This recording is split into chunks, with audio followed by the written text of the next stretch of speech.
The neighbor in apartment 204.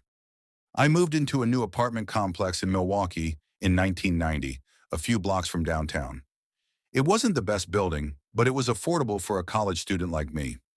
I didn't pay much attention to my neighbors at first, but there was one man who stood out. He lived in apartment 204. He was quiet, kept to himself, and never really interacted with anyone. His name was Jeff, or at least that's what I heard. One evening, I was returning from class when I noticed him in the hallway. He was carrying a large duffel bag, a strange look on his face, almost too calm. I smiled at him, but he didn't smile back. He just stared, his eyes empty, before walking past me. Later that night, I heard strange noises from his apartment. It sounded like muffled bangs or thumps. I tried to ignore it, thinking it was just the building settling or someone moving furniture. But something about it didn't sit right with me. The next morning, I was on my way to class when I saw the police at the building. Officers were everywhere, and the yellow crime tape was already up.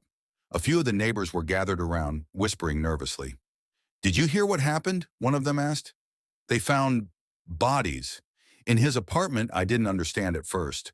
I asked for more details, but no one seemed to have any answers. That night, the news broke. Jeff was Jeffrey Dahmer, and the police had uncovered his gruesome crimes. They found human remains in his apartment, the remnants of his victims hidden away in plain sight. He had been living there for months, unnoticed by everyone, until the police uncovered the truth. I couldn't stop thinking about that night in the hallway. I could still hear his footsteps echoing as he passed me, the strange, unsettling calmness in his eyes. I had been only a few feet away from a man who would go on to become one of the most notorious serial killers in history. Days passed, and the building buzzed with fear. Everyone was talking about what had happened, but no one could believe it. No one had suspected him. People wondered how he'd been living right under their noses without anyone noticing. What scared me the most wasn't the arrest, though. It was the realization that I had seen him, I had interacted with him, and yet I never felt the warning signs. He was just another man in the hallway, another neighbor. But now I couldn't forget those eyes, the coldness, the emptiness. It was as if he was already a ghost, living among us, hiding in plain sight until it was too late.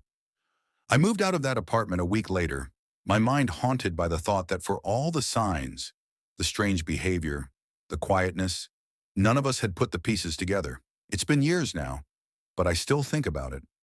I wonder if there are other people out there, living near us, hidden behind normalcy. What if we've all had a neighbor like Jeff, a monster, unnoticed, waiting for the right moment to strike?